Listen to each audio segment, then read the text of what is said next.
J'ai tout vendu. L'appartement du 16e, la maison de famille à Deauville, les actions, presque tout. Il ne reste que quelques meubles dans un garde-meuble et un compte en banque avec un chiffre qui me fait encore un peu peur. Quand ma belle-sœur Mathilde a su, elle m'a regardée comme si j'avais perdu la tête. « Anaëlle, à ton âge, qu'est-ce que tu vas faire ?» J'ai souri. Un sourire que je ne me connaissais pas. Justement, Mathilde, à mon âge, elle n'a pas compris. Personne n'a compris.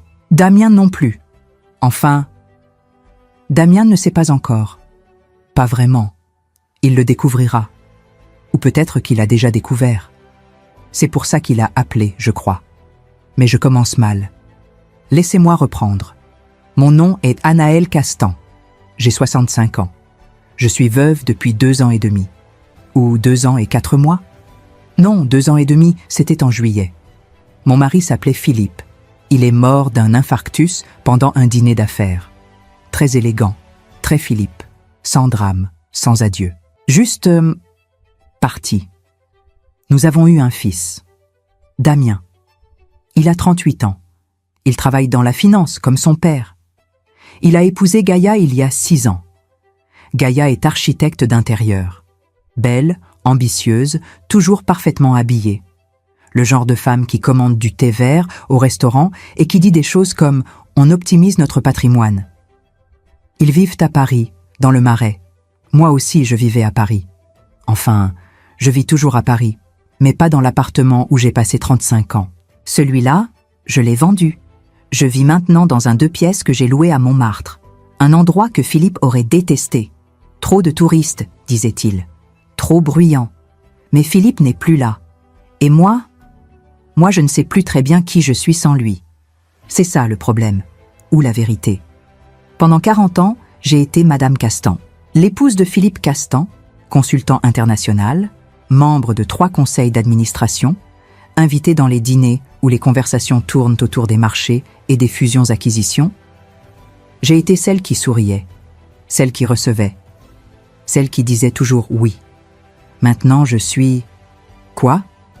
Une veuve de 65 ans qui vit dans 45 mètres carrés et qui ne sait plus quoi faire de ses journées? Non, pas exactement. Mais j'y arrive. Patience. Le téléphone a sonné un mardi. Non, un mercredi.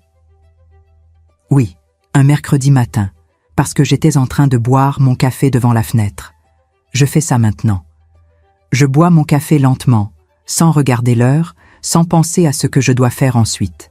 C'est étrange. 40 ans d'agenda rempli, et maintenant je peux rester 1 heure à regarder les toits de Paris sans que personne ne m'attende.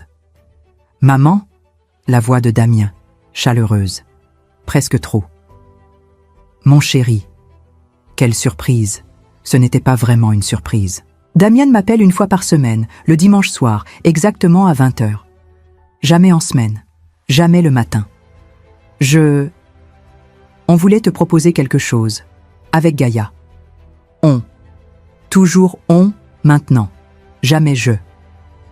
On se disait, ça fait longtemps qu'on ne t'a pas vu, et on a quelques jours de libre, on pourrait venir passer un peu de temps avec toi? Chez toi? J'ai senti quelque chose. Une petite alerte. Très discrète, comme quand on entend un bruit dans la maison la nuit et qu'on se dit « ce n'est rien », mais qu'on reste quand même aux aguets.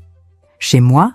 Oui, on se disait que ce serait bien, te tenir compagnie, passer du temps ensemble. Tu sais, depuis que papa est parti, on ne te voit plus beaucoup. C'était vrai. Je ne les voyais plus beaucoup. Parce qu'après la mort de Philippe, les déjeuners familiaux sont devenus, comment dire, tendus. Gaïa me regardait comme si j'étais une enfant qu'il fallait surveiller. Damien me posait des questions sur mes finances, mes projets, mes intentions. Ce serait avec plaisir, mon chéri. Mais tu sais, l'appartement est petit. Je ne suis pas sûre que... Mais non, maman. On n'a pas besoin de grand-chose. On dort n'importe où, vraiment. On veut juste être avec toi, avec moi. J'ai dit oui, bien sûr. Qu'est-ce qu'une mère dit d'autre? Ils sont arrivés un vendredi soir, avec 2 grosses valises, pour quelques jours. Gaïa a fait le tour de l'appartement avec un sourire poli qui ne montait pas jusqu'à ses yeux. C'est cosy. Cosy. Le mot que les gens utilisent quand ils veulent dire petit. Oui, c'est suffisant pour moi. Mais quand même, Anaël, tu avais l'habitude de tellement plus. Tu ne t'ennuies pas? Tu ne te sens pas à l'étroit? Non. Je respire mieux ici. Elle a ri. Un petit rire qui signifiait qu'elle ne me croyait pas. Damian a posé leurs valises dans ce qui est maintenant ma chambre d'amis. Enfin, chambre d'amis, c'est un canapé-lit dans un coin du salon. Mais ils ont dit que c'était parfait. Vraiment. Le premier soir, on a commandé japonais. Gaïa a beaucoup parlé de leur dernier projet de rénovation, d'un client très exigeant, de leur week-end à Bruxelles. Damien souriait, me resservait du vin, me demandait si j'allais bien, si je mangeais correctement, si je sortais un peu. J'ai dit que oui, que tout allait bien, que j'avais mes habitudes. « Tes habitudes ?» a demandé Gaïa. « Lesquelles ?» J'ai hésité. Parce que, quelles habitudes exactement? Je me lève, je bois mon café, je marche jusqu'à la boulangerie, je lis, je regarde par la fenêtre. Ce sont des habitudes? Je prends soin de moi. Elle a hoché la tête, lentement, comme si elle prenait note. Le lendemain matin, je me suis levée tôt. Vers 7 heures, c'est mon heure. Philippe se levait à 5h30, toujours. Pendant des années, je me suis levée à 5h30 aussi, pour lui préparer son café, son costume repassé, ses journaux. Maintenant, je me lève à 7 heures. C'est ma petite rébellion. Gaïa et Damien dormaient encore. J'ai préparé du café, j'ai sorti des croissants que j'avais achetés la veille et je me suis assise près de la fenêtre. C'est là que je l'ai entendue. La voix de Gaïa. Basse. Presque un murmure. Ils étaient dans la chambre. La porte était entr'ouverte. Oh, tu es sûre qu'elle a tout vendu? La voix de Damien. Moins basse. Mathilde m'a dit que oui. L'appartement, la maison, tout. Mais pourquoi? Ça n'a aucun sens, à son âge. Un silence. Puis Damien. Je ne sais pas. Peut-être qu'elle ne va pas bien. Peut-être qu'il faut qu'on vérifie un peu. Vérifie quoi? Ses finances, ses projets, ce qu'elle compte faire. Elle a 65 ans, Gaïa. Elle ne peut pas prendre des décisions comme ça sans nous en parler. Sans nous en parler, tu veux dire sans ton accord. Ce n'est pas ce que je veux dire, mais c'est l'héritage familial. Mon père a travaillé toute sa vie pour qu'elle vende tout et qu'elle fasse quoi? Qu'elle parte vivre dans un taudis à Montmartre? J'ai serré ma tasse. Très fort. Le café est devenu froid dans ma main. On doit parler avec elle, a dit Gaïa, gentiment. Mais on doit comprendre ce qui se passe. Je sais. Et si elle a fait des erreurs? Si elle a signé des choses, il faut vérifier. Tu es son fils. Tu as le droit de savoir. Le droit de savoir. J'ai posé ma tasse, très lentement, sans bruit. J'ai souri. Un sourire que personne n'a vu. Ils sont sortis de la chambre 10 minutes plus tard, souriants, affectueux. « Maman, tu as préparé le café? Tu es adorable, adorable. » Gaïa m'a embrassée sur la joue. Elle sentait le parfum cher, toujours.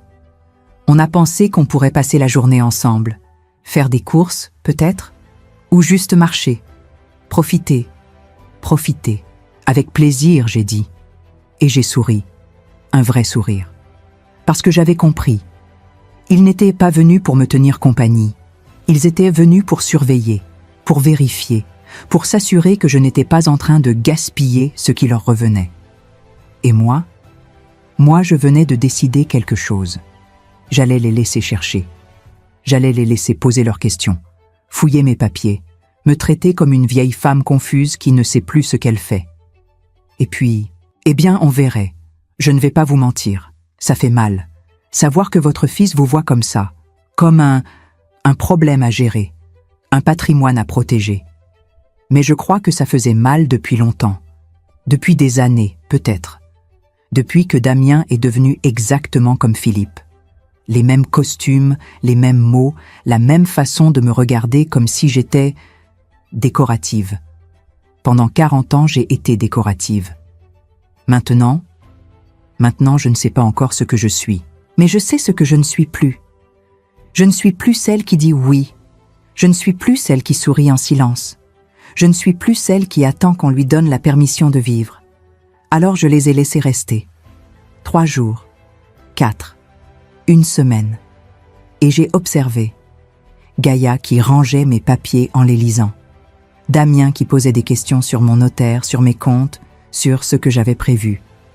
Et moi qui continuais à sourire, à préparer le café, à être adorable, en attendant le bon moment. Vous savez ce qui est étrange? Pendant toutes ces années, j'ai cru que j'avais besoin de Philippe, de son argent, de son nom, de sa protection. J'ai cru que sans lui, je ne serais rien. Mais la vérité, c'est que j'ai toujours été là, sous Madame Castan, sous l'épouse modèle, sous la mère dévouée. Il y avait une femme qui dessinait des jardins dans un vieux cahier, une femme qui rêvait de terre et de plantes et de choses qui grandissent lentement, avec patience. Cette femme, elle a attendu 40 ans. Elle a attendu que Philippe parte. Elle a attendu que Damien grandisse. Elle a attendu d'avoir 65 ans pour comprendre que trop tard n'existe pas vraiment. Ou peut-être que si. Peut-être que c'est trop tard pour certaines choses, mais pas pour vivre, pas pour respirer, pas pour recommencer. Alors je l'ai fait. J'ai vendu. J'ai tout vendu. Et avec cet argent, eh bien, je vais vous raconter. Petit à petit. Parce que c'est une histoire qui mérite d'être racontée lentement. Comme les jardins qui poussent, comme la vie qui revient, comme moi qui me réveille, à 65 ans, enfin. Vous savez, cette chose que vous n'avez jamais osé faire, cette décision que tout le monde trouverait folle, elle est toujours là, à attendre. La mienne a attendu 40 ans. J'ai cru qu'il était trop tard. J'avais tort. Je crois que je dois vous expliquer. Pourquoi j'ai tout vendu? Pourquoi je vis maintenant dans un appartement qui tient dans une valise? Pourquoi Damien et Gaïa pensent que j'ai perdu la tête? Pour ça, il faut que je vous raconte qui j'étais avant. Ou plutôt, qui j'ai cessé d'être. J'avais 23 ans quand j'ai rencontré Philippe. Non, 24. J'allais avoir 24. C'était en mars, je crois. Ou février. Non, mars, parce qu'il y avait encore du froid, mais les premières fleurs commençaient. Je finissais mes études à l'École nationale supérieure de paysage, à Versailles. Vous connaissez? C'est une école magnifique. On apprend à dessiner des jardins, à penser l'espace, à imaginer comment les plantes vont grandir, comment la lumière va changer, comment les saisons vont transformer ce qu'on a créé. J'adorais ça. J'adorais dessiner. Passer des heures avec mes crayons et mes feuilles immenses à imaginer des parcs, des jardins privés, des espaces verts pour des villes. Je dessinais tout le temps. J'avais un cahier vert foncé avec une couverture rigide. Je l'emportais partout. Je ne sais pas où il est maintenant. Si, je sais. Il est dans une boîte, au garde-meubles, avec tout ce que j'ai gardé de ma vie d'avant. Mais je n'y ai pas touché depuis longtemps. Philippe est venu à Versailles pour une conférence. Il travaillait déjà dans le conseil en stratégie. Il avait 32 ans, 8 ans de plus que moi. Il portait un costume gris très élégant et il parlait avec une assurance que je n'avais jamais vue chez personne. On s'est croisés au jardin du château. Je dessinais les bassins. Il s'est arrêté, il a regardé mon cahier et il a dit « C'est vous qui avez fait ça ?» Oui, c'est remarquable. Remarquable. Le mot m'a fait sourire. Personne ne m'avait jamais dit que mon travail était remarquable. Il m'a invité à prendre un café, puis un dîner, puis un autre dîner. 3 mois plus tard, il m'a demandé en mariage. J'ai dit oui. Bien sûr que j'ai dit oui. C'était Philippe Castan. Brillant, ambitieux, promis à une grande carrière. Et moi, j'étais une étudiante qui dessinait des jardins. Ma mère était folle de joie. Anaëlle, tu te rends compte? Philippe Castan. Tu ne peux pas laisser passer ça. Je ne voulais pas laisser passer ça. Mais je ne savais pas ce que j'allais laisser passer d'autre. Le mariage a eu lieu 6 mois plus tard. Une grande cérémonie à Neuilly. Beaucoup de monde. Des gens que je ne connaissais pas. Des collègues de Philippe, des relations d'affaires, des amis de sa famille. Ma mère m'a aidé à choisir ma robe. Blanche, classique, élégante. Tu seras parfaite, ma chérie, Madame Castan. Tu te rends compte? Je me rendais compte. J'ai porté la robe. J'ai souri sur les photos.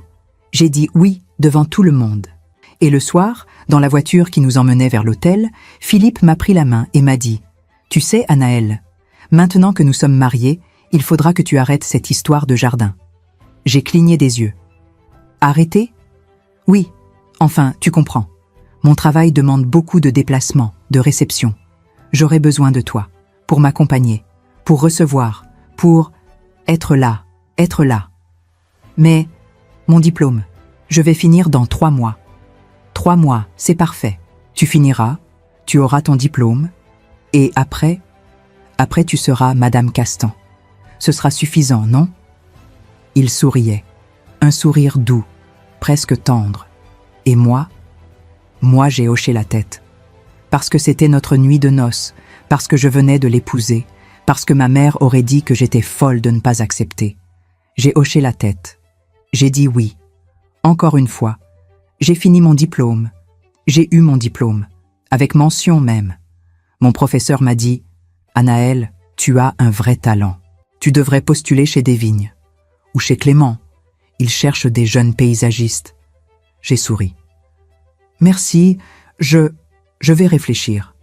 Je n'ai jamais postulé, parce que 2 semaines après mon diplôme, Philippe m'a annoncé qu'on avait été invité à un dîner important, puis un autre, puis un déjeuner avec un client, puis une réception. Et petit à petit, mon cahier vert est resté sur l'étagère, puis dans un tiroir, puis dans une boîte. Les premières années, je me disais que c'était temporaire, que j'allais reprendre. Plus tard, quand Philippe serait moins occupé, quand on serait installé. Damien est né 3 ans après notre mariage. Un beau bébé, très sage. Je l'adorais. Je l'adore toujours. Mais avec un bébé, il n'y avait plus de temps pour les jardins, plus de temps pour dessiner. Philippe voyageait beaucoup. Moi, je restais à Paris avec Damien. Je m'occupais de lui. Je l'emmenais au parc, je lui préparais ses repas. Je lisais des livres sur l'éducation, sur la parentalité, sur comment être une bonne mère. Et le soir, quand Philippe rentrait, je lui préparais un dîner. On parlait de sa journée, de ses clients, de ses projets. Il ne me demandait jamais comment était ma journée. Parce que ma journée, eh bien, c'était toujours la même, non? Quand Damien a eu 6 ans, j'ai dit à Philippe « Je voudrais peut-être reprendre, un peu, travailler. » Il a levé les yeux de son journal. « Travailler? Pourquoi? » Parce que j'ai fait des études, j'ai un diplôme. Et Damien est à l'école maintenant, j'ai du temps. Anaëlle. Il a posé son journal, il m'a regardé. Tu as tout ce dont tu as besoin ici. Un bel appartement, une vie confortable. Damien. Moi. Pourquoi tu voudrais aller t'épuiser dans un bureau? Ce n'est pas s'épuiser, c'est créer, dessiner, faire quelque chose. Tu fais déjà quelque chose. Tu es une épouse, une mère. C'est important, non? C'était important. Bien sûr que c'était important. Mais je ne sais pas. Il y avait quelque chose qui me manquait. Quelque chose que je ne savais pas nommer. Je n'ai pas insisté. Philippe n'aimait pas quand j'insistais. Les années ont passé. J'ai arrêté de parler de jardin. J'ai arrêté de dessiner. J'ai arrêté de penser à ce que j'aurais pu faire. Je suis devenue Madame Castan, l'épouse de Philippe Castan, celle qui sourit au dîner, celle qui porte les bonnes robes, celle qui dit les bonnes choses au bon moment, celle qui ne dérange pas, celle qui ne demande rien, celle qui disparaît. Je crois que c'est ça, la vérité. Pendant 40 ans, j'ai disparu. Petit à petit, sans m'en rendre compte. Anaëlle, la paysagiste, disparue. Anaëlle qui dessinait, disparue. Anaëlle qui rêvait, disparue. Il ne restait que Madame Castan. Et Madame Castan, elle était parfaite. Elle ne se plaignait jamais. Elle ne pleurait jamais. Elle faisait ce qu'on attendait d'elle. Jusqu'à ce jour où Philippe est mort. C'était un jeudi. Non, un mercredi. Oui, un mercredi soir. Philippe avait un dîner d'affaires. Il est parti vers 19h. Il était de bonne humeur. Il m'a embrassé sur la joue. Ne m'attends pas, je rentrerai tard. D'accord. À 23h30, mon téléphone a sonné. C'était l'hôpital. Infarctus massif. Pendant le dîner. Ils ont essayé de le réanimer. Mais c'était fini. Philippe était parti. Je crois que je devrais vous dire que j'ai pleuré. Que j'ai été effondré. Que j'ai cru que je ne m'en remettrais jamais. Mais la vérité, c'est que j'ai pleuré. Oui, beaucoup. Parce que Philippe était mon mari. Parce que j'avais partagé 40 ans de ma vie avec lui. Parce que c'était triste. C'était très triste. Mais il y avait autre chose. Quelque chose que je n'osais pas dire. Quelque chose que je ne voulais même pas penser. Un petit soulagement. Très discret. Très coupable. Un petit soulagement qui disait « Tu es libre maintenant. Je ne vous demande pas de me comprendre. Je ne suis pas sûre de me comprendre moi-même. Comment peut-on être triste et soulagé en même temps? Comment peut-on pleurer son mari et ressentir une sorte de liberté? Je ne sais pas, mais c'est ce qui s'est passé. Et pendant les mois qui ont suivi, dans cet appartement immense et vide, j'ai commencé à me poser des questions. Qui suis-je maintenant? Que vais-je faire? Qu'est-ce que je veux? Des questions très simples, que je ne m'étais jamais posées. Et un jour, j'ai ouvert la boîte dans le garde-meubles. J'ai trouvé mon vieux cahier vert, mes dessins, mes jardins imaginaires. Et j'ai pleuré. Pas de tristesse, pas de soulagement, de colère. Une colère immense contre moi-même, parce que j'avais laissé tout ça partir, parce que j'avais 65 ans et que je ne savais plus qui j'étais, parce que j'avais dit oui, toujours oui, à tout. Et maintenant, il était peut-être trop tard, mais peut-être pas. Peut-être que je pouvais encore faire quelque chose, peut-être que je pouvais encore dessiner, créer, vivre. Alors j'ai décidé, j'allais vendre, tout vendre, l'appartement, la maison, les souvenirs, j'allais recommencer. Même si c'était fou, même si tout le monde me prendrait pour une folle, j'allais le faire. Pour moi. Enfin. Vous avez déjà ouvert une boîte et trouvé un rêve que vous aviez oublié? Moi, j'ai trouvé le mien dans un cahier vert. Il avait 40 ans. Il m'attendait. Et il me regardait avec des yeux qui disaient « Tu te souviens de moi ?» Damien et Gaïa sont restés 1 semaine. Ou 10 jours. Je ne sais plus. Les jours se mélangeaient un peu. Eux dans mon petit appartement, moi qui faisais semblant que tout était normal, que leur présence ne me dérangeait pas, que je ne les entendais pas fouiller. Parce qu'ils fouillaient. Oh, discrètement, élégamment. Gaïa qui rangeait mes papiers sur le bureau. Damien qui cherchait un stylo et qui ouvrait mes tiroirs. Des questions, toujours des questions. Maman, tu as vu ton notaire récemment? Anaël, tu as pensé à faire un testament clair? Ça évite tellement de complications après... Après ma mort, il voulait dire. Je souriais. Je répondais vaguement. Oui, tout était en ordre. Non, je n'avais pas besoin d'aide. Merci, c'est gentil de vous inquiéter. Et pendant ce temps, j'avais un secret. 3 jours avant leur arrivée, j'avais fait quelque chose. Quelque chose que je n'avais jamais fait de ma vie. J'avais pris un train, toute seule, sans dire à personne où j'allais. Direction Fontainebleau. Pourquoi Fontainebleau? Je ne sais pas exactement. Parce que c'est près de Paris, mais loin quand même. Parce qu'il y a de la forêt, de l'espace, de la terre. J'avais rendez-vous avec un agent immobilier. Un homme d'une 50aine d'années, très professionnel, qui m'a emmené voir un terrain à vendre. 1200 mètres carrés, en lisière de forêt. Pas constructible. Enfin, presque pas. On peut y mettre un petit cabanon, m'a-t-il dit. Mais pas une vraie maison. Moi, je ne voulais pas une maison. Je voulais un jardin. Quand j'ai marché sur ce terrain pour la première fois, j'ai senti quelque chose. C'est difficile à expliquer. Vous savez quand vous rentrez chez vous après un long voyage, cette sensation de reconnaissance? De « Ah oui, C'est là? C'était ça. La terre était un peu sauvage. Des herbes hautes, quelques arbustes, des ronces. Personne n'y avait touché depuis longtemps. Mais elle était vivante. Elle sentait bon. Elle sentait possible. L'agent me regardait avec un sourire poli. C'est un peu brut, madame. Il faudra beaucoup de travail pour en faire quelque chose. Oui. Et vous comptez en faire quoi, exactement? J'ai hésité. Parce que, qu'est-ce que je comptais en faire? Un jardin. Mon jardin. Un endroit où je pourrais dessiner avec mes mains et de la terre au lieu de crayons et de papier. Mais je ne pouvais pas dire ça. Ça sonnait fou. Une femme de 65 ans qui achète un terrain pour faire un jardin. Un projet personnel, j'ai dit. Il a hoché la tête, comme s'il comprenait. Mais il ne comprenait pas. Le prix est de 45 000 €. C'est raisonnable pour la région. 45 000 €. J'avais vendu l'appartement pour 1,8 million. La maison de Deauville pour 950 000. J'avais de l'argent. Beaucoup d'argent. Plus que je n'en avais jamais eu à moi, mais c'était la première fois que j'allais dépenser cet argent pour moi. Pour quelque chose qui n'avait aucun sens pratique. Pour quelque chose que personne ne comprendrait. Je le prends, j'ai dit. L'agent a cligné des yeux. Maintenant, vous ne voulez pas réfléchir. Revenir avec votre mari, votre famille? Je suis veuve, et je n'ai pas besoin de réfléchir. Il y a eu un silence, puis il a souri.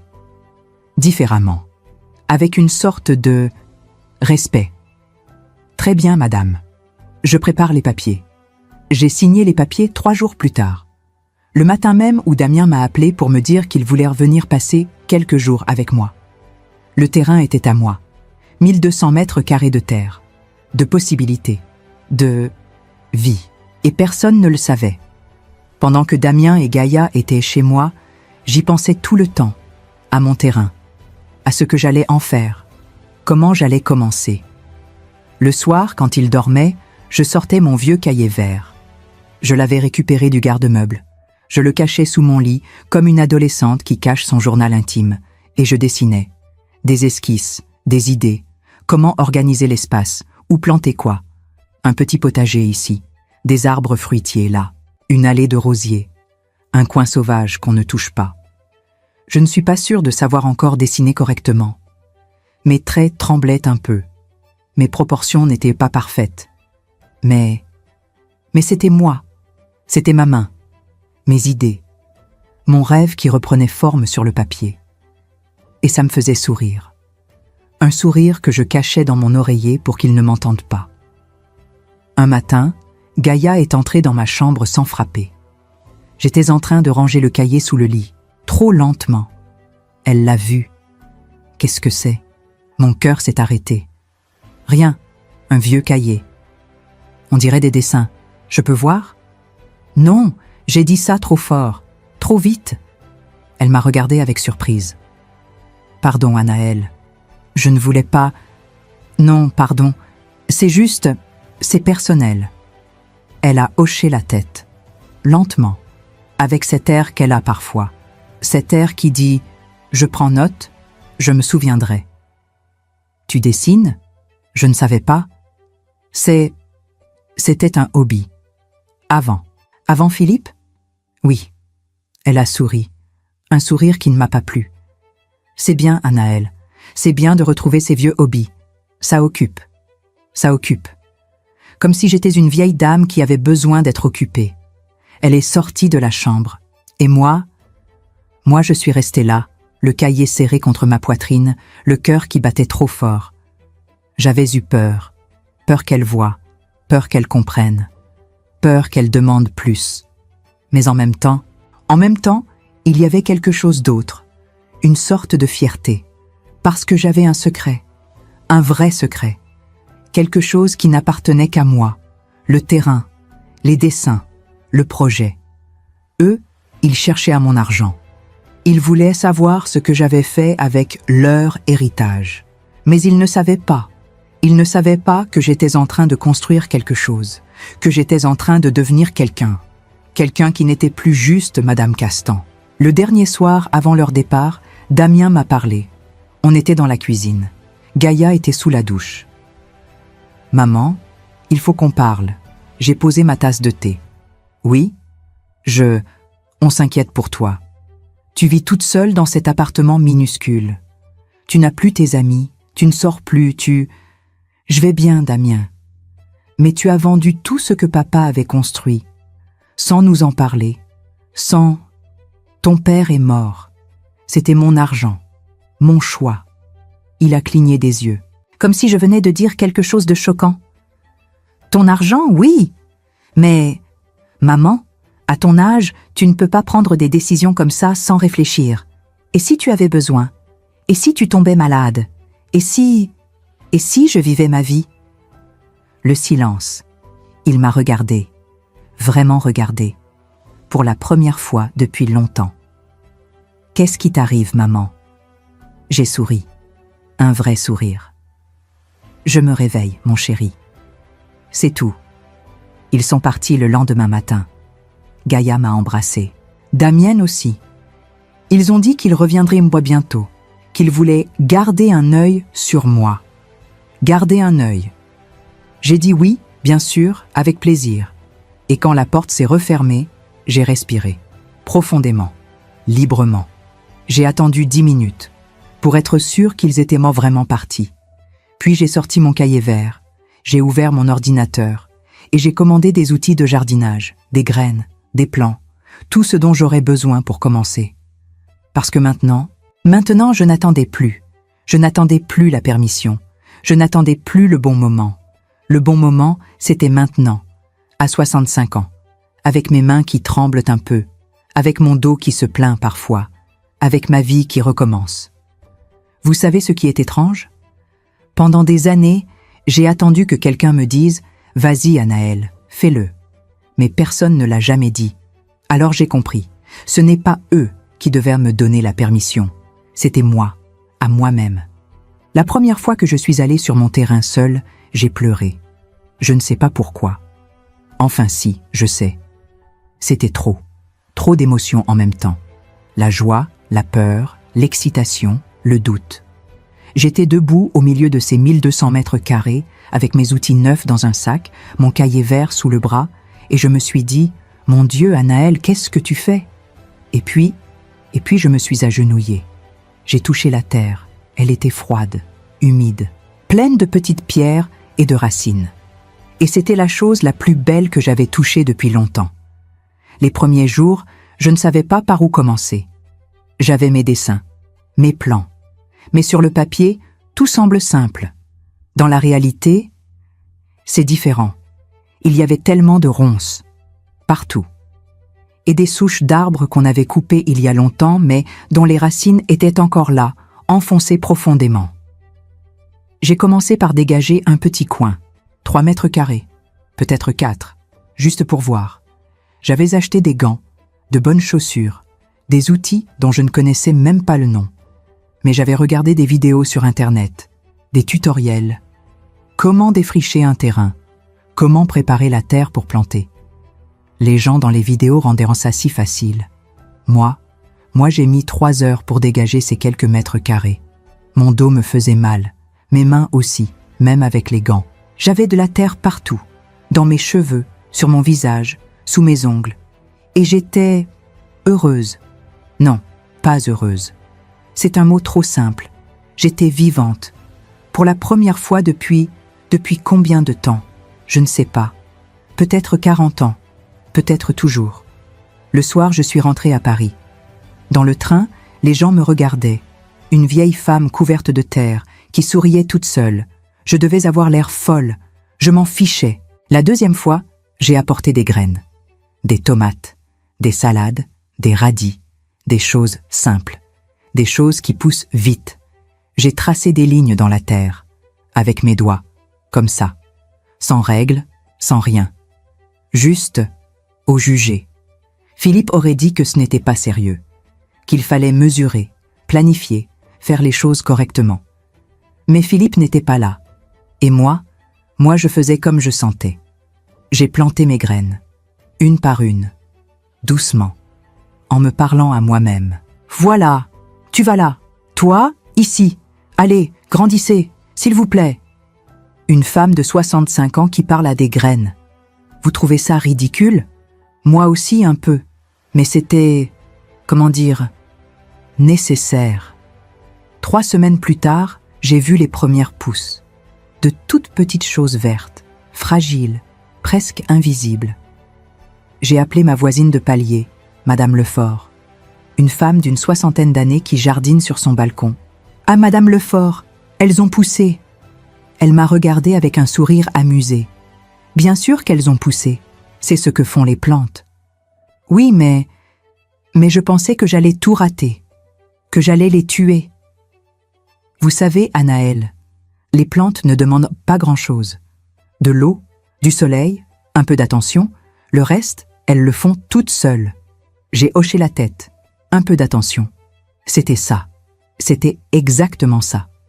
Pendant 40 ans, je n'avais donné d'attention à rien, ni aux plantes, ni à moi-même. Maintenant, j'essayais. J'ai commencé à y aller presque tous les jours. Le matin, je prenais le train. Avec mon sac, mes outils, mon cahier. Je travaillais quelques heures. Je plantais. Je désherbais. Je déplaçais des pierres. Je créais des chemins. Ce n'était pas magnifique. Ce n'était même pas joli. C'était brouillon. Amateur. Imparfait. Mais c'était moi. Et petit à petit, le terrain changeait. Il y avait moins de ronces. Plus de terre claire. Des rangées de légumes qui commençaient à ressembler à quelque chose. Un jour, un homme s'est arrêté près de la clôture. Un voisin, je crois. 50 ans, peut-être 60. Il portait une casquette et un vieux pull. « Bonjour, madame. C'est vous qui avez acheté ce terrain ? » ?»« Oui. »« Vous faites un jardin ? » ?»« J'essaie. » Il a hoché la tête. Il a regardé mes rangées de légumes, mes petites pousses. « C'est bien. Ça fait longtemps que personne ne s'occupait de cette terre. »« Vous jardinez aussi ? » ?»« Toute ma vie, j'habite juste là. Si vous avez besoin de conseils, je suis là. » Il s'est présenté. « Monsieur Garnier. André. On a parlé pendant 1 heure. De terre, de saison, de ce qui pousse bien ici, ce qui ne pousse pas. Il m'a montré comment tailler, comment pailler, comment préparer l'hiver. Je prenais des notes, dans mon cahier vert, comme une étudiante. Et lui, il souriait, comme s'il était heureux de transmettre. Quand il est parti, il a dit « Vous avez de bonnes mains, madame. Ça se voit, de bonnes mains. » Personne ne m'avait jamais dit ça. Un soir, je suis rentrée et j'ai trouvé un message de Damien. « Maman, on passe dimanche, pour déjeuner. On a des choses à te dire. » Des choses à me dire. J'ai senti mon estomac se serrer. Mais cette fois, c'était différent. Parce que j'avais quelque chose maintenant. Quelque chose qui était à moi. Quelque chose qu'il ne pouvait pas me prendre. Mon terrain, mon jardin, mes petites pousses, ma vie qui recommençait. Le dimanche, ils sont arrivés à midi. Gaïa portait une robe élégante. Damien, un costume. Comme s'ils allaient à un rendez-vous professionnel. On a déjeuné. J'avais préparé un poulet rôti. Damien a parlé de son travail. Gaïa de leur projet.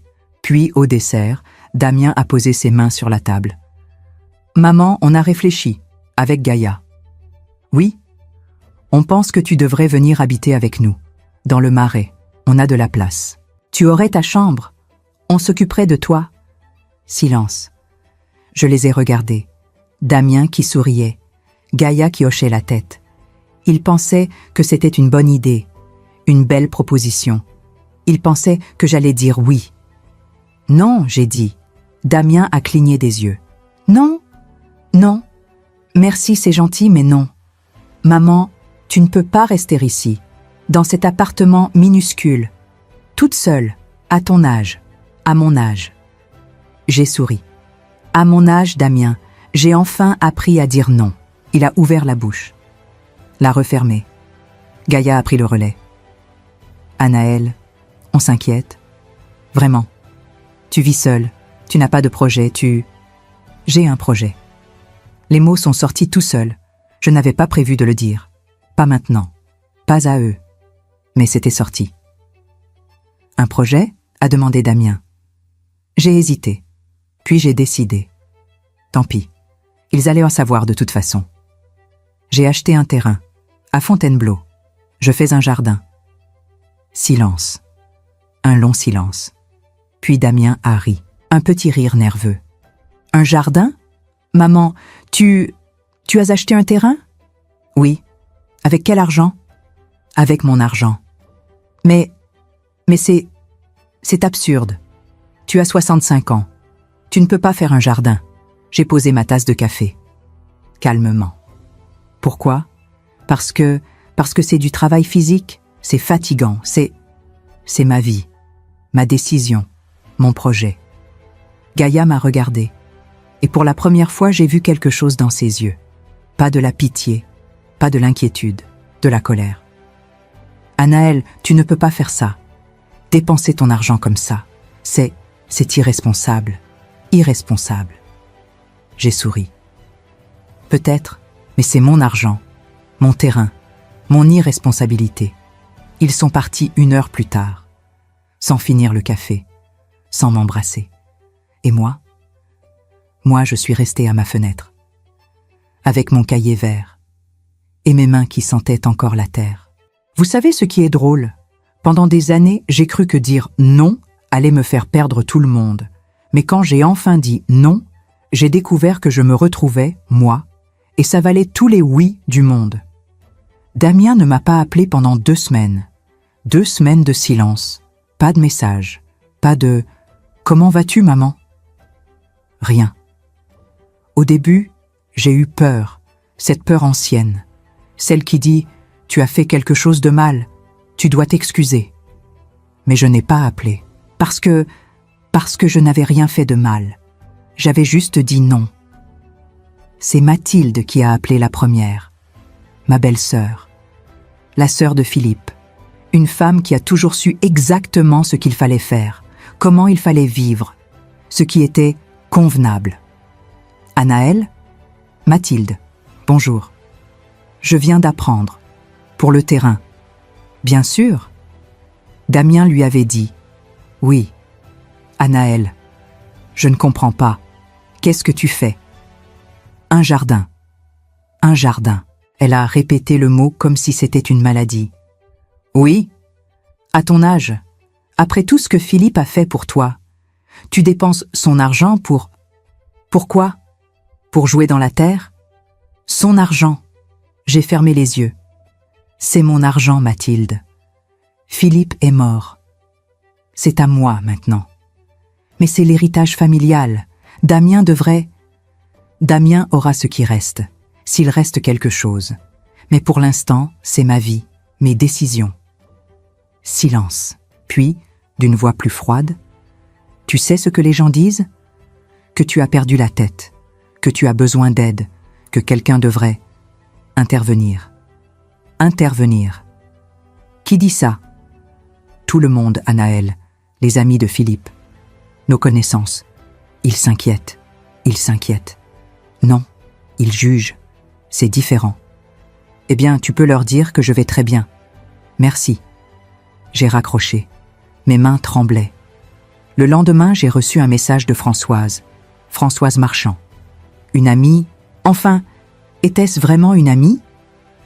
On se voyait au dîner, on parlait de choses polies, de voyages, de décorations, de nos maris. Elle m'invitait à déjeuner. J'aimerais qu'on parle, Anaël. Ça fait longtemps. J'ai accepté. Je ne sais pas pourquoi. Peut-être parce que j'avais besoin de voir quelqu'un. Quelqu'un de ma vie d'avant. On s'est retrouvés dans un restaurant du 7e. Élégant, feutré. Le genre d'endroit où Philippe m'emmenait. Françoise était impeccable. Comme toujours. Tailleur beige, collier de perles, cheveux parfaits. Moi, j'avais mis une robe simple. Mes mains sentaient encore la terre, même si je les avais lavées 3 fois. On a commandé des salades, de l'eau. Puis elle a dit « Anaël, je suis inquiète. » « Toi aussi ?» Elle a souri, un sourire gêné. « Mathilde m'a appelé. Elle m'a dit que tu avais acheté un terrain pour faire un jardin. » C'est vrai. Mais pourquoi? Pourquoi? Cette question. Toujours cette question. Parce que j'en avais envie. Envie, elle a ri, doucement, Anaël, on a 65 ans. On ne fait plus les choses par envie. On fait ce qui est raisonnable, ce qui a du sens. Et un jardin n'a pas de sens? Pas à notre âge, non. C'est du travail. C'est fatigant. C'est quoi alors? Qu'est-ce qu'on est censé faire, Françoise? Attendre? Rester chez nous? Regarder la télévision en attendant que... Quoi?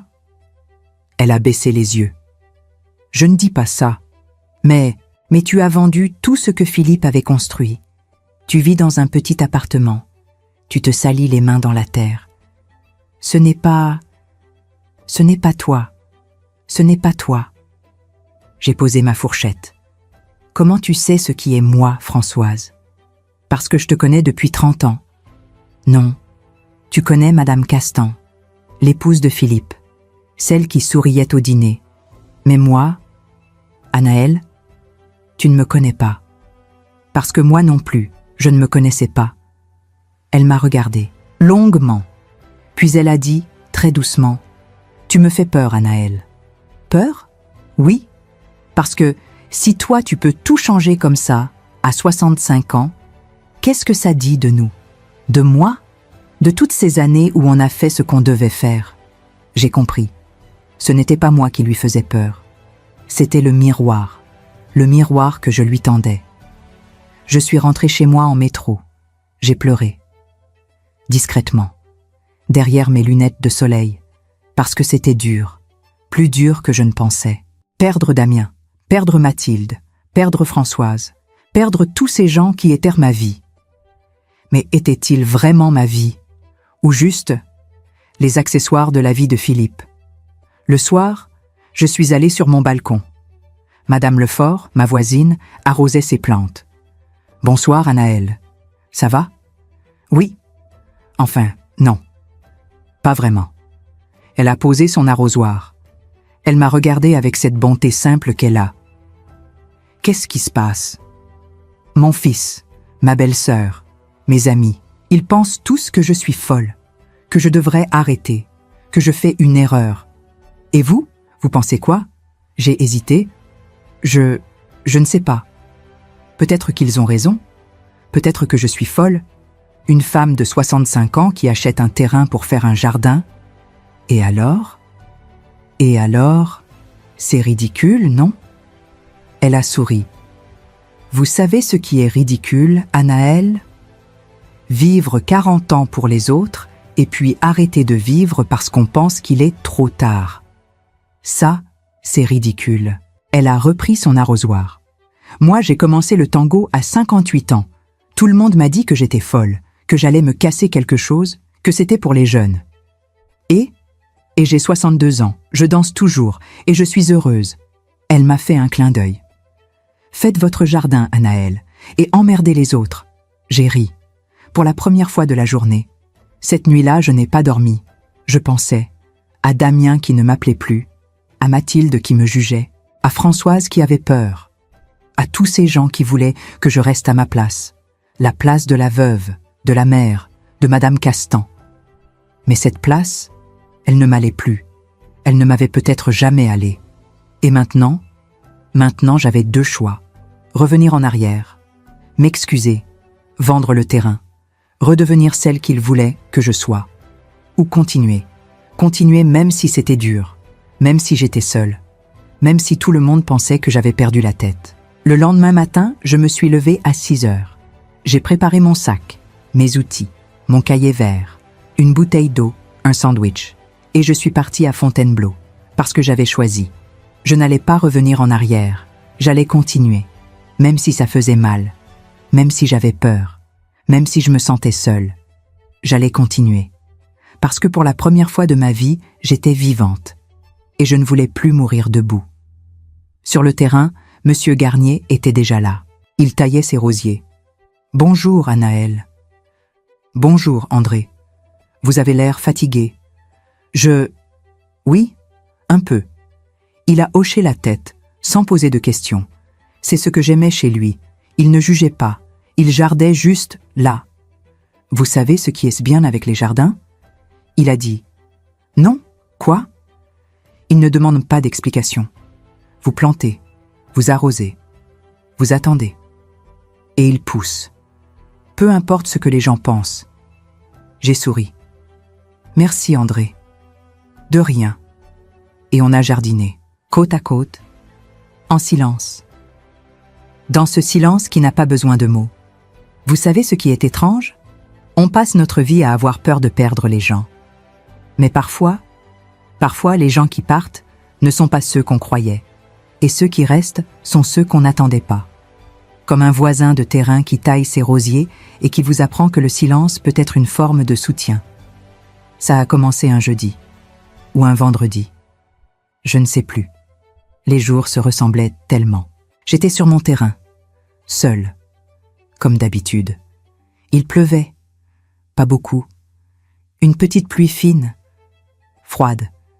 J'essayais de planter des bulbes de tulipes pour le printemps prochain. André m'avait dit que c'était le bon moment. Mais la terre était dure, trempée. Mes mains glissaient sur les outils. Et puis j'ai glissé. Je ne sais pas comment. Un mouvement trop brusque. Mes pieds dans la boue. Je suis tombé, sur le côté, très fort. J'ai senti quelque chose craquer dans mon poignet. Pas cassé, juste tordu, douloureux. Je suis resté là, dans la boue, sous la pluie, et j'ai pensé « Qu'est-ce que tu fais, Anaël ?» J'ai réussi à me relever, lentement. Mon poignet me faisait très mal. Mon pantalon était trempé. Mes cheveux collaient à mon visage. J'ai regardé autour de moi. Le terrain. Mes rangées de légumes qui commençaient à pousser. Les bulbes que je n'avais pas fini de planter. Et tout à coup, ça m'a semblé ridicule. Une femme de 65 ans, seule, dans la boue, avec un poignet tordu. Pourquoi? Pour un jardin? Pour prouver quoi? À qui? Je suis rentrée à Paris plus tôt que d'habitude. Dans le train, une jeune femme m'a regardée. Elle a vu mon état, la boue, la pluie, mon air perdu. Elle a détourné les yeux, gênée, comme si j'étais quelqu'un dont il fallait avoir pitié. Peut-être que c'était le cas. Chez moi, j'ai pris une douche, longue, très chaude. Mon poignet avait gonflé. Je l'ai enveloppé dans une serviette froide. Puis je me suis assise sur mon canapé. Et j'ai pleuré. Pas doucement, pas dignement. J'ai pleuré comme je n'avais jamais pleuré. Des sanglots qui venaient du ventre, qui me secouaient tout entière. Parce que j'étais fatiguée. Tellement fatiguée. Fatiguée de jardiner seule. Fatiguée de me lever tôt. Fatiguée de rentrer sale et épuisée. Fatiguée de ne parler à personne sauf à Madame Lefort et à André. Fatiguée de ne plus avoir mon fils. Fatiguée de ne plus avoir mes amis. Fatiguée d'être jugée. D'être seule. D'être cette femme bizarre qui fait un jardin à 65 ans. Et pourquoi? Pour des tomates? Pour des tulipes? Pour me prouver que je pouvais encore faire quelque chose? Mais, et si je ne pouvais pas? Et si j'étais juste vieille, fatiguée, perdue? Cette nuit-là, je n'ai pas dormi. Je suis restée sur mon canapé, recroquevillée, avec mon poignet qui battait douloureusement. Et j'ai pensé à appeler Damien, lui dire « Tu avais raison, j'ai fait une erreur. Je vais vendre le terrain. Je vais revenir. » Revenir où? Je ne savais même pas. Mais n'importe où serait mieux que ça. Cette solitude, cette fatigue, ce sentiment d'être complètement ridicule. J'ai pris mon téléphone, j'ai ouvert mes contacts. Damien. Mon doigt était sur son nom. Il suffisait d'appuyer, de dire « Mon chéri, j'ai besoin de toi, j'ai besoin d'aide, tu avais raison. » Il viendrait, bien sûr qu'il viendrait. Il m'emmènerait chez lui, dans le Marais, dans leur belle maison, avec leur vie organisée. Je ne serais plus seule, je ne serais plus fatiguée, je ne serais plus moi. J'ai fermé le téléphone, je ne sais pas pourquoi. Peut-être la fatigue, peut-être l'orgueil, peut-être juste, je ne sais pas. Mais quelque chose m'a retenue, une petite voix, très faible, qui disait « Tiens encore un jour, juste un jour, pas toute la vie, pas l'éternité, juste un jour de plus. » Le lendemain matin, je ne suis pas allée à Fontainebleau. Mon poignet me faisait trop mal, j'étais trop fatiguée. Je suis restée chez moi, à regarder par la fenêtre, les toits de Paris, les gens qui marchaient en bas, qui allaient quelque part, qui avaient des vies, des projets, des gens qui les attendaient. Moi, je n'avais rien de tout ça. J'avais un terrain que personne ne voulait voir, un jardin que personne ne comprenait, une vie que tout le monde trouvait absurde. Madame Lefort a frappé à ma porte vers midi. « Anaëlle, vous êtes là ?» J'ai ouvert. Difficilement. Elle m'a regardé. Mon visage gonflé d'avoir pleuré. Mon poignet bandé. Mon Dieu, qu'est-ce qui s'est passé? Je suis tombée. Hier, sur le terrain. Vous avez vu un médecin? Non, ce n'est rien. Juste tordu. Elle est entrée, sans demander la permission. Elle m'a fait asseoir. Elle a regardé mon poignet, doucement. Il faut mettre de la glace et du repos. Vous ne pouvez pas jardiner comme ça. Je sais. Vous avez mangé? Non. D'accord, j'arrive. Elle est partie. Elle est revenue 10 minutes plus tard avec une soupe, du pain, du fromage. Elle m'a forcé à manger, comme une mère. Et puis, elle a dit « Vous voulez arrêter ?» Ce n'était pas une question, c'était une constatation. J'ai hoché la tête. Les larmes sont revenues. Je ne sais pas. Je suis tellement fatiguée. Et seule. Et tout le monde pense que je suis folle. Mon fils ne me parle plus. Mes amis me jugent. Et hier, je suis tombée dans la boue comme une vieille femme stupide qui ne sait pas ce qu'elle fait. Vous êtes tombée, et alors? Et alors? Et alors peut-être qu'ils ont raison. Peut-être que je devrais arrêter. Vendre le terrain. Redevenir normal. Elle m'a regardée, longuement. Normal comment? Comme vous étiez avant? Oui. Malheureuse? Le mot est resté suspendu entre nous. Malheureuse. Est-ce que j'étais malheureuse avant? Je ne sais pas. Je ne m'étais jamais posé la question. J'étais Madame Castan. C'était suffisant. Ou je croyais que c'était suffisant. Anaëlle, elle a dit doucement. Vous pouvez arrêter. Personne ne vous en voudra. Vous pouvez vendre le terrain, vous excuser auprès de votre fils, reprendre votre vie d'avant. J'ai attendu la suite. Mais avant de le faire, demandez-vous, cette vie d'avant, vous la voulez vraiment? Elle est partie 1 heure plus tard. Je suis restée sur mon canapé, avec sa question qui tournait. Cette vie d'avant, je la voulais vraiment? Les dîners où je souriais sans rien dire. Les conversations où je n'existais pas. Les jours qui se ressemblaient tous. L'appartement immense et vide. Le silence. Le silence terrible de n'être personne. Non, non, je ne voulais pas ça. Mais je ne voulais pas non plus cette solitude, cette fatigue, cette douleur. Alors quoi? Je ne savais pas, je ne savais vraiment pas. Le soir, j'ai ouvert mon cahier vert. Je l'avais laissé sur la table, ouvert sur mes derniers dessins, des tulipes, des rosiers, un petit chemin que je voulais créer. J'ai regardé ces dessins, mes dessins, et j'ai pensé à quelque chose qu'André avait dit. Les jardins ne demandent pas d'explication. Vous plantez, vous arrosez, vous attendez, et ils poussent. Peut-être que c'était ça, la réponse.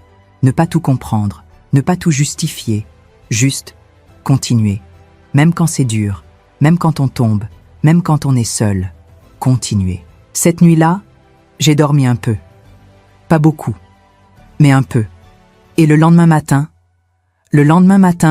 je me suis levée. Mon poignet me faisait encore mal, mais moins. J'ai préparé mon sac, lentement, difficilement. Et j'ai pris le train pour Fontainebleau. Pas parce que j'étais sûre, pas parce que je savais ce que je faisais, mais parce que je devais essayer encore un jour, juste un jour de plus. Sur le terrain, André était là. Il a vu mon poignet bandé, il n'a rien dit. Il a juste dit « Aujourd'hui, vous vous reposez. Moi, je plante vos bulbes. Mais, chut, vous m'avez aidé la semaine dernière avec mes rosiers. C'est mon tour. » Et il a planté mes tulipes, pendant que moi, je m'asseyais sur une vieille chaise en plastique. À regarder quelqu'un prendre soin de mon jardin, à ne pas être complètement seule. Je ne vais pas vous mentir, je ne suis pas guérie. Je ne suis pas sûre, je ne suis pas forte. J'ai encore envie d'appeler Damien. de tout arrêter, de revenir en arrière. Mais pas aujourd'hui. Aujourd'hui, je tiens encore. Et peut-être que demain aussi, un jour à la fois. C'est tout ce que je peux faire. Et peut-être que c'est suffisant. Vous savez ce qui est étrange? On attend toujours le moment où tout devient clair, où on est sûr, où on ne doute plus. Mais ce moment, il ne vient pas. On continue quand même, un jour à la fois. Et c'est ça, le courage. Pas l'absence de peur, juste tenir encore un jour. Mon poignet a mis une semaine à guérir. Enfin, pas vraiment guérir. Juste faire moins mal. Pendant cette semaine, je n'ai pas beaucoup jardiné. Je ne pouvais pas. André s'est occupé du terrain. Il venait me donner des nouvelles. Les tomates poussent bien. Les tulipes sont plantées. Tout va bien. Tout allait bien. Sauf moi. C'est arrivé un mardi matin. J'étais chez moi. Je buvais mon café. Je regardais par la fenêtre comme d'habitude. On a sonné à ma porte. J'ai pensé que c'était Madame Lefort. Elle passait souvent maintenant, pour voir comment j'allais. Mais ce n'était pas elle, c'était Damien. Et Gaïa. Mon cœur s'est arrêté. Je ne les avais pas vus depuis ce déjeuner. Il y a combien de temps? 1 mois? Plus? Damien avait l'air sérieux. Gaïa aussi. Maman. On peut entrer? Oui, bien sûr. Ils sont entrés. Ils n'ont pas enlevé leur manteau. Comme s'ils ne restaient pas longtemps. On s'est assis, tous les trois, autour de ma petite table. Silence. Puis Damien a dit « Mathilde nous a appelés. Elle dit que tu as eu un accident, que tu es tombée. Mathilde, bien sûr. Quelqu'un avait parlé. Quelqu'un avait dit que la vieille folle s'était fait mal. Ce n'était pas un accident. J'ai glissé. C'est tout. Mon poignet va bien maintenant. Gaïa m'a regardé, mon poignet encore bandé. Ça n'a pas l'air d'aller bien. Ça va mieux. Silence encore. Puis Damien a pris une grande respiration. Maman, on a beaucoup réfléchi, avec Gaïa, et on pense qu'il est temps d'arrêter. Arrêter quoi? Cette histoire de jardin, ce terrain, tout ça. Je n'ai rien dit. Tu t'es fait mal, maman. Tu aurais pu te casser quelque chose, ou pire. Et pourquoi? Pour un jardin que personne ne voit? Que personne ne comprend? Je le vois, moi. Oui, mais à quel prix? Tu es seule, tu es fatiguée, tu te blesses. Maman, c'est de la folie. De la folie. Ce mot encore. On a trouvé une solution, a dit Gaïa doucement. Une solution? Elle a sorti des papiers de son sac, des documents officiels. Un très bon établissement, à Versailles, pour personnes âgées autonomes. C'est beau, c'est calme, il y a des jardins, du personnel. Tu ne serais pas seule. Tu aurais des activités, des soins si tu en as besoin. J'ai regardé les papiers, des photos, un bâtiment moderne, des chambres propres, des vieux qui souriaient sur les images publicitaires. Une résidence pour personnes âgées. Vous voulez me mettre dans une maison de retraite? Ce n'est pas une maison de retraite, a dit Damien rapidement. C'est une résidence. Pour les seniors autonomes. C'est différent? Non, Damien. Ce n'est pas différent. Maman, vous voulez que je vende le terrain, que j'arrête, que je devienne, quoi? Une vieille dame qui fait des activités et qui attend? Tu ne serais pas seule, a dit Gaïa. Il y aurait d'autres gens, des gens de ton âge. Tu pourrais te faire des amis assignés, des vieux qu'on met ensemble parce qu'ils ont le même âge, comme des enfants à la crèche. Et si je refuse? Damien a baissé les yeux. Maman, on s'inquiète. Vraiment. Si tu continues comme ça, tu vas te faire mal, gravement. Et on ne peut pas regarder ça sans rien faire. Donc, vous décidez pour moi? Non. On te propose une solution. Pour ton bien. Pour mon bien. Ces mots terribles que les gens utilisent quand ils veulent vous contrôler. Je me suis levée, lentement. Mon poignet me faisait encore un peu mal. « Sortez !» Damien a cligné des yeux. « Quoi ? Sortez. S'il vous plaît. Maman, on essaie juste de... » Je sais ce que vous essayez de faire. Vous essayez de me mettre dans une boîte. Une jolie boîte. Confortable. Sécurisée. Où je ne dérangerai plus personne. Où je ne ferai plus de folie. Où je serai sage. Ce n'est pas ça, a dit Gaïa. Si, c'est exactement ça. J'ai ouvert la porte. Je ne vendrai pas mon terrain. Je ne vais pas dans votre résidence. Je continue mon jardin. Avec ou sans votre bénédiction. Damien s'est levé. Il était... J'ai vu quelque chose dans ses yeux. De la colère? De la peur? Tu es en train de gaspiller ton argent. Notre héritage. Voilà. Le mot était lâché. Notre héritage. Ce n'est pas ton héritage, Damien. Pas encore. C'est mon argent. Ma vie. Mes choix. Mais tu ne vas pas bien. Je vais très bien. Non, tu ne vas pas bien. Tu vis dans un taudis, tu te salis dans la terre, tu te blesses, tu n'as plus d'amis, J'ai des amis. Qui? La voisine qui fait pousser des tomates sur son balcon? Le vieux qui jardine à côté de ton terrain? Le vieux. André avait 55 ans. Mais pour Damien, c'était le vieux. Ces gens me comprennent plus que toi, j'ai dit doucement. Le silence est tombé.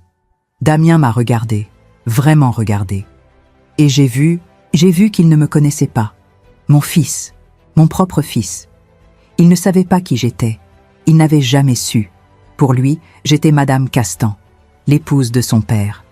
La mère qui souriait. La femme qui disait toujours oui. Mais Anaël qui dessinait des jardins, qui rêvait de terre et de plantes, qui voulait créer quelque chose. Cette Anaël, il ne l'avait jamais rencontrée. Parce que moi non plus, je ne l'avais jamais rencontrée. Jusqu'à maintenant.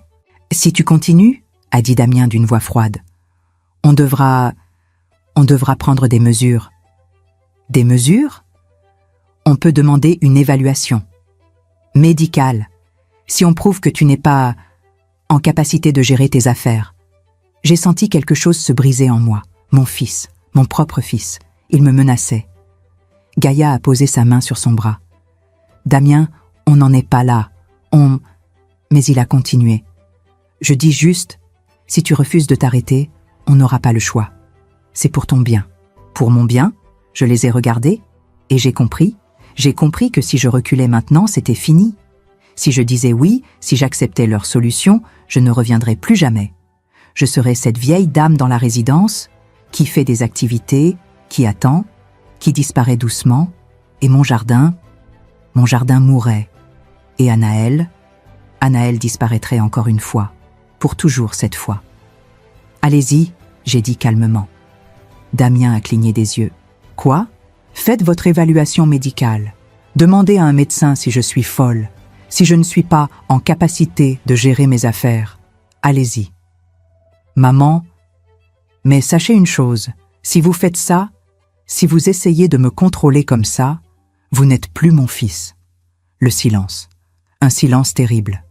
Gaïa a ouvert la bouche, l'a refermée. Damien était pâle. Tu ne penses pas ça? Si, je le pense. J'ai ouvert la porte plus grande. Maintenant sortez, s'il vous plaît. Ils sont partis. Sans un mot, sans un regard. La porte s'est refermée et je me suis effondrée. Pas en larmes, pas en sanglots. Juste effondrée. Sur le sol, le dos contre la porte. Vide. Complètement vide. Je ne sais pas combien de temps je suis restée là. 1 heure? 2? À un moment, Madame Lefort a frappé. Anaël, vous êtes là? J'ai entendu des voix, j'ai ouvert. Difficilement. Elle m'a vue, elle a tout compris. Elle m'a fait entrer chez elle. Elle m'a fait asseoir. Elle m'a fait boire du thé très sucré. Et elle m'a laissé pleurer, sans poser de questions, sans rien dire. Juste là. Le soir, je suis retournée chez moi. J'ai ouvert mon cahier vert. J'ai regardé mes dessins, mes plans, mon jardin imaginé. Et j'ai pris un stylo. J'ai écrit, sur la première page, en lettres capitales. Ce jardin est à moi. Pas une phrase profonde, pas une révélation, juste un fait. Ce jardin était à moi, ma terre, mes plantes, ma vie. Et personne ne pouvait me le prendre. Le lendemain matin, je suis allée à Fontainebleau. Même avec mon poignet qui faisait encore mal, même avec mon cœur brisé, même avec la peur de ne plus jamais revoir mon fils. J'y suis allée, parce que j'avais choisi. J'avais vraiment choisi. Non pas parce que c'était facile, non pas parce que j'étais sûre, mais parce que renoncer maintenant signifiait renoncer à moi. Et ça, je ne pouvais plus le faire. Sur le terrain, André m'attendait. « Bonjour, Anaël. »« Bonjour, André. » Il a regardé mon visage. Il a dû voir quelque chose, parce qu'il a dit « Mauvaise journée hier ?»« Oui, très mauvaise. »« Vous voulez en parler ?»« Non. »« D'accord. » Et on a jardiné, en silence, dans ce silence qui guérit. Ce jour-là, j'ai planté un rosier blanc, très beau. Je l'ai planté au centre de mon terrain, là où tout le monde pourrait le voir. Et j'ai pensé, c'est moi. Ce rosier, c'est moi. Fragile, nouveau, pas encore bien enraciné. Mais vivant. Et en train de grandir. Vous savez ce qu'on découvre quand on dit non pour la première fois vraiment? On découvre qui reste, qui part. Et surtout, on découvre qu'on peut survivre à qui part. Que ce n'est pas agréable. Que ça fait mal. Mais qu'on survit quand même. Et qu'au bout, il reste nous. Enfin, les semaines ont passé, puis les mois. Damien n'a pas appelé. Pas une fois. J'ai failli l'appeler moi. Plusieurs fois. Mon téléphone dans la main. Son numéro à l'écran. Mais je ne l'ai pas fait. Parce que je ne savais pas quoi dire. Pardon? Mais pardon de quoi? D'exister? De vouloir vivre? Non, je n'allais pas m'excuser. Alors je n'ai pas appelé, et lui non plus. L'hiver est arrivé doucement, le terrain s'est endormi, les feuilles sont tombées. La terre est devenue dure, mais je continuais à y aller, presque tous les jours. Pourquoi faire? Pas grand-chose. Préparer le printemps, tailler, nettoyer, rêver. André venait moins souvent. Il faisait froid. Il avait ses propres projets. Madame Lefort m'invitait parfois à dîner. On parlait de tout et de rien. De ses cours de tango, de mes tulipes qui dormaient sous terre. Ma vie était devenue petite, très petite. Pas comme avant. Pas les dîners, les réceptions, les obligations, mais petite d'une autre façon. Juste moi, mon appartement, mon terrain, quelques personnes. Et certains jours, c'était suffisant. D'autres jours, moins. Un soir de décembre, je suis rentrée du terrain et j'ai trouvé un message de Mathilde. Anaël, Damien m'a dit ce qui s'est passé. Je trouve ça très triste, mais je comprends qu'il ait besoin de prendre ses distances. J'espère que tu réfléchiras à tes choix. J'ai relu le message 3 fois, puis je l'ai supprimé. Réfléchir à mes choix, comme si je ne faisais que ça. Noël est arrivé. Le premier Noël seul. Madame Lefort m'a invité chez sa fille. Gentiment, sincèrement. J'ai dit non. Je ne voulais pas être la vieille dame qu'on invite par pitié. Je suis restée chez moi. J'ai préparé un petit repas. J'ai regardé par la fenêtre. Les lumières de Paris. Les gens qui rentraient chez eux. Et je me suis demandé si j'avais fait le bon choix. Parce que j'étais seule. Vraiment seule. Mon fils ne me parlait plus. Mes anciennes amies non plus. Ma belle famille m'avait rayée de leur vie. Il ne restait que moi. Moi et mon jardin qui dormait sous la neige. Était-ce suffisant? Je ne savais pas. Je ne sais toujours pas. En janvier, il y a eu une tempête. Beaucoup de vent. De la pluie glacée. Je suis allée au terrain pour vérifier que tout allait bien. L'abri de jardin que j'avais installé avait volé. Enfin, presque. Il était tordu, cassé. Mes outils étaient éparpillés partout, trempés. Et le rosier blanc, le rosier que j'avais planté au centre, il était couché, arraché à moitié. Je me suis agenouillée devant lui, dans la boue, sous la pluie, et j'ai pleuré. Pas beaucoup, juste un peu, parce que c'était lui, c'était moi, ce petit rosier fragile qui essayait de tenir et qui n'y arrivait pas toujours. André est arrivé 1 heure plus tard. Il m'a vu, dans la boue, à côté du rosier. Il n'a rien dit. Il a sorti sa pelle. On a redressé le rosier ensemble. On l'a remis en terre, plus profondément cette fois, avec des tuteurs pour le tenir. Il va s'en remettre ? J'ai demandé. Peut-être, peut-être pas, mais on a fait ce qu'on pouvait. On a fait ce qu'on pouvait. C'était ça, ma vie maintenant. Faire ce qu'on pouvait, un jour à la fois, sans savoir si ça marcherait, mais le faire quand même. Février a été long, très long. Les jours étaient gris, froids. Il ne se passait rien sur le terrain. Tout dormait. Je me suis sentie inutile, vide. J'allais quand même, par habitude, par obstination.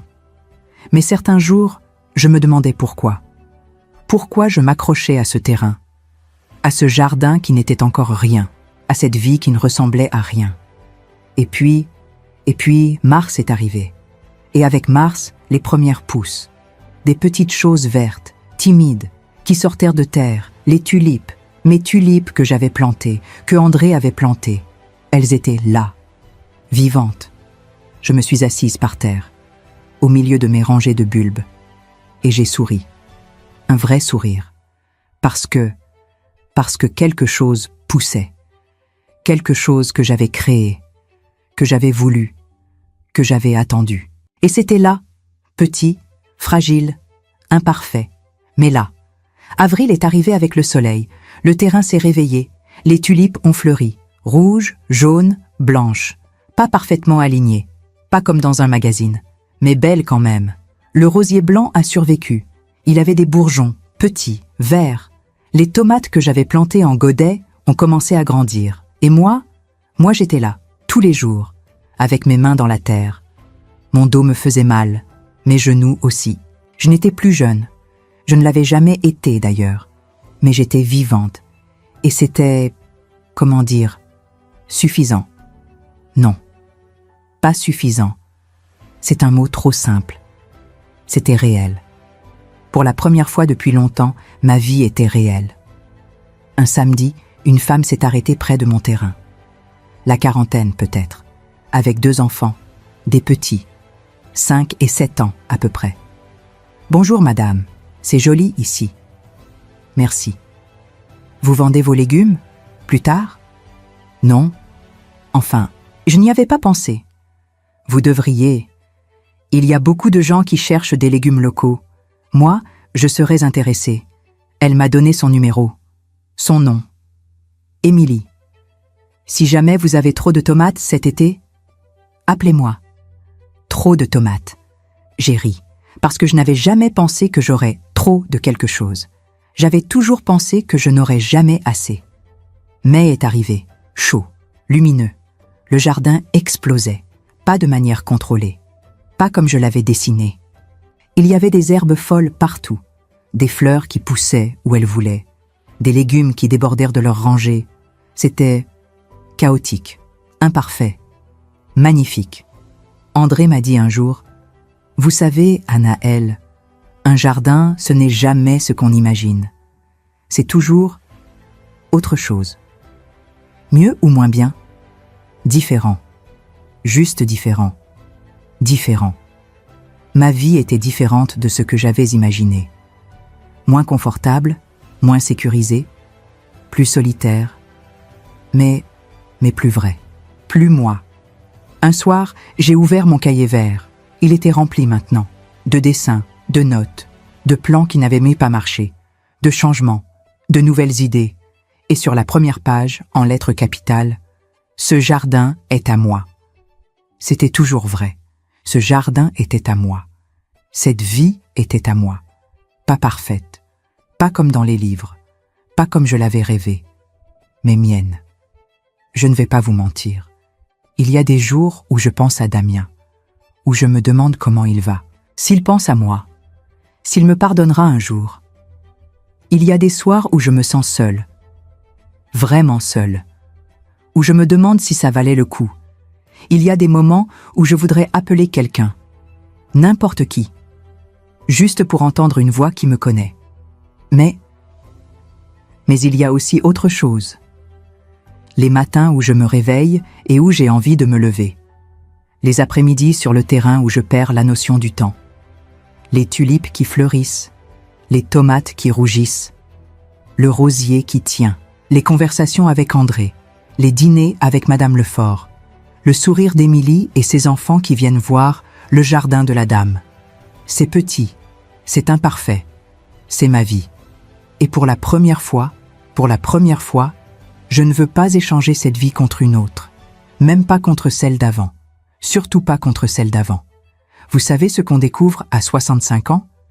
Que la vie n'est jamais ce qu'on imagine, jamais parfaite, jamais comme dans les livres, mais que peut-être que c'est justement ça qui la rend belle, cette imperfection, ce chaos, cette façon qu'ont les choses de pousser où elles veulent, même quand on avait tout planifié autrement. Juillet est arrivé avec sa chaleur. Le jardin était, vivant, vraiment vivant. Les tomates étaient rouges, énormes. Je ne savais même pas qu'on pouvait faire pousser des tomates comme ça. Les courgettes débordaient. J'en donnais à André, à Madame Lefort, à Émilie. « Vous avez trop de tomates », elle avait dit. Elle avait raison. J'avais trop de tomates. Et c'était merveilleux. Un matin, je me suis réveillée et j'ai réalisé quelque chose. Ça faisait 1 an. 1 an depuis que j'avais acheté le terrain. 1 an depuis que j'avais commencé. 1 an depuis que j'avais dit non à Damien. 365 jours. Je ne sais pas pourquoi cette réalisation m'a frappée ce matin-là. Mais elle l'a fait. 1 an. J'avais tenu 1 an. Je suis allée au terrain. Comme d'habitude. Mais cette fois, je me suis assise. Au milieu. Sur la terre. Et j'ai regardé autour de moi. Ce n'était pas le jardin que j'avais dessiné dans mon cahier vert. Les rangées n'étaient pas droites. Les plantes poussaient n'importe comment. Il y avait des coins que je n'avais pas eu le temps de défricher, des projets que je n'avais pas finis. Mais c'était beau, à sa façon. Imparfaite, chaotique, vivante, comme moi. Le rosier blanc avait survécu. Il avait même fleuri. 3 roses, blanches, parfaites. Je me suis approchée de lui. J'ai touché les pétales, doucement. On a tenu, j'ai murmuré. Toi et moi. Et c'était vrai, on avait tenu. André est arrivé vers midi, avec du pain, du fromage, des tomates de son jardin. Pique-nique, il a proposé. Avec plaisir. On s'est assis à l'ombre. On a mangé en silence, puis on a parlé. De jardin, de plantes, de rien, de tout. À un moment, il a dit « Vous savez, Anaëlle, quand vous êtes arrivée ici il y a 1 an, je ne pensais pas que vous tiendriez. » Ah non? Non, je me disais, encore une Parisienne qui joue au jardin. Dans 3 semaines, elle sera partie. J'ai ri. Et j'avais tort. Vous êtes toujours là. Je suis toujours là. Il a souri. Je suis content. C'est bien d'avoir quelqu'un qui comprend, qui aime la terre, qui tient. C'était ça, finalement. Tenir. Pas être forte, pas être sûre, pas réussir parfaitement. Juste tenir. Un jour après l'autre, le soir, je suis rentrée à Paris, dans mon petit appartement de Montmartre. Il y avait une lettre dans ma boîte, une enveloppe blanche, sans adresse d'expéditeur, mais je reconnaissais l'écriture. Damien.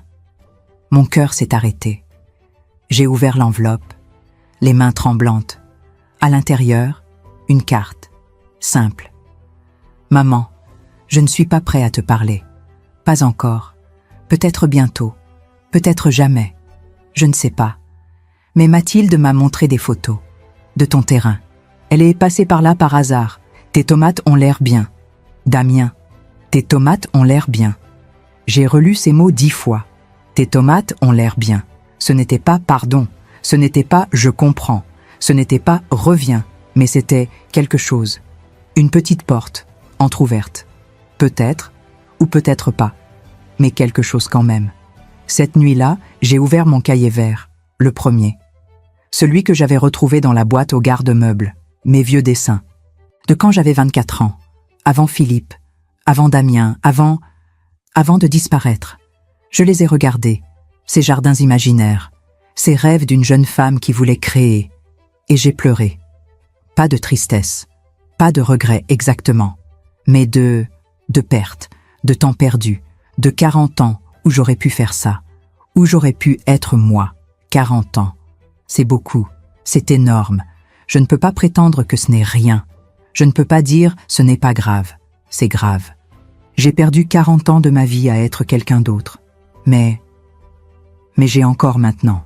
J'ai 66 ans. Peut-être que j'aurai 70 ans. Peut-être 80. Peut-être moins. Je ne sais pas. Mais je les aurai comme moi. Comme Anaëlle. Pas comme Madame Castan. Et ça, personne ne peut me le reprendre. Le lendemain, Madame Lefort m'a invité à son cours de tango. Juste pour regarder, voir si ça vous plaît. J'ai hésité. Puis j'ai pensé, pourquoi pas? J'avais 66 ans. J'avais un jardin. J'avais des tomates. Pourquoi pas le tango? Alors j'y suis allée. C'était dans une petite salle, à Montmartre. Il y avait des gens de tous âges, des jeunes, des vieux, des entre-deux. Et ils dansaient. Je suis restée assise, à regarder, à écouter la musique. Madame Lefort dansait avec un monsieur élégant, cheveux gris, sourire doux. Elle avait l'air heureuse, libre, vivante, à 62 ans. À la fin, elle est venue me voir. Alors, c'est beau. La semaine prochaine, vous dansez. Oh non, Si, vous dansez. Vous avez fait un jardin à 65 ans. Vous pouvez danser le tango à 66. Et elle avait raison. Je pouvais. Août est arrivé. Chaud, long, généreux. Le jardin donnait. Beaucoup, trop même. Je vendais mes légumes maintenant.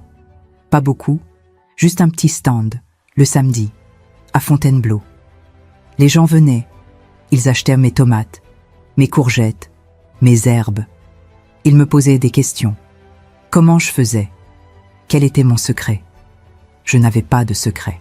Juste de la terre, du temps, de la patience et des mains qui n'avaient non plus peur de se salir. Un samedi, une jeune femme s'est arrêtée devant mon stand. 25 ans peut-être, très jeune. Elle a regardé mes tomates, mes légumes. Puis elle a dit « Vous avez de la chance de faire ça, d'avoir ce jardin, de la chance. » J'ai souri. Ce n'est pas de la chance, c'est un choix, difficile, coûteux, mais un choix. Coûteux comment? J'ai hésité, puis j'ai dit la vérité. Mon fils ne me parle plus. Mes amis m'ont abandonné. Je vis seule. Parfois, je me demande si j'ai fait une erreur.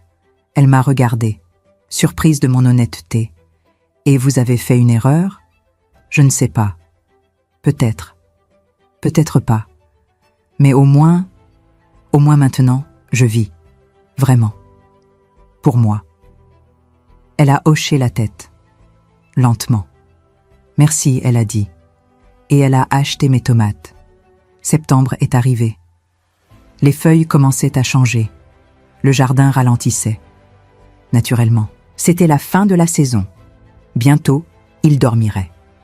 Et au printemps prochain, il recommencerait. Comme moi. Ce matin, je me suis réveillée et j'ai réalisé quelque chose. Je suis heureuse. Pas parfaitement heureuse. Pas comme dans les films. Je suis seule souvent. Mon fils me manque. Mon poignet me fait mal quand il pleut. Mon dos aussi. Je ne sais pas si Damien reviendra un jour. Si on se reparlera. Si on se pardonnera. Je ne sais pas combien de temps j'ai encore. Je ne sais pas si ce que je fais a du sens. Mais je me réveille le matin et j'ai envie de me lever. Je vais au jardin et je me sens vivante. Je touche la terre et je me retrouve. Et c'est suffisant. Non, pas suffisant. C'est réel. C'est vrai. C'est moi. L'autre jour, j'ai écrit quelque chose, dans mon cahier vert, sur la dernière page. À 24 ans, j'ai oublié qui j'étais. À 65 ans, je l'ai retrouvée. Elle n'est plus jeune. Elle n'est pas parfaite. Elle est seule parfois. Elle a peur souvent. Mais elle est là, enfin, et c'est le plus beau cadeau que je me sois jamais fait. Alors voilà, je m'appelle Anaëlle Castan, j'ai 66 ans, je suis veuve, mon fils ne me parle plus, j'ai un jardin, imparfait, chaotique, magnifique. J'ai des tomates, beaucoup de tomates. J'ai des voisins qui jardinent, une voisine qui danse le tango, des clients qui achètent mes légumes. J'ai des mains sales, un dos qui me fait mal, un cœur qui s'est cassé et qui s'est réparé différemment. J'ai perdu 40 ans de ma vie, mais j'ai trouvé le reste. Et le reste, je ne le gaspillerai pas. Plus jamais. Le rosier blanc a 3 nouvelles roses aujourd'hui. Je les ai coupées. Doucement. J'en ai mis une dans un vase. Chez moi. J'en ai apporté une à Madame Lefort. Et la troisième, je l'ai laissée sur le terrain, pour qu'elle sèche, pour qu'elle reste, pour qu'elle me rappelle que tout peut renaître, même à 65 ans, surtout à 65 ans. Parce que c'est là qu'on sait enfin ce qui compte vraiment. Vous avez quel âge? 30 ans? 50 ans? 70 ans? Peu importe. Vraiment. Ce qui compte, c'est la réponse à cette question. Si vous viviez encore 20 ans, 30 ans, 40 ans, est-ce que vous voudriez les vivre comme vous vivez maintenant? Ou est-ce qu'il y a quelque chose qui vous attend? Quelque chose que vous avez oublié? Quelque chose que vous avez abandonné? Quelque chose qui murmure encore votre nom? Moi, j'ai attendu 65 ans. Vous n'êtes peut-être pas obligé d'attendre aussi longtemps. Allez-y, pendant qu'il est encore temps, pendant que vos mains peuvent encore tenir une pelle, ou un pinceau, ou un stylo, ou n'importe quoi d'autre. Allez-y, parce que le regret de ne pas avoir essayé, c'est le seul regret qui ne part jamais.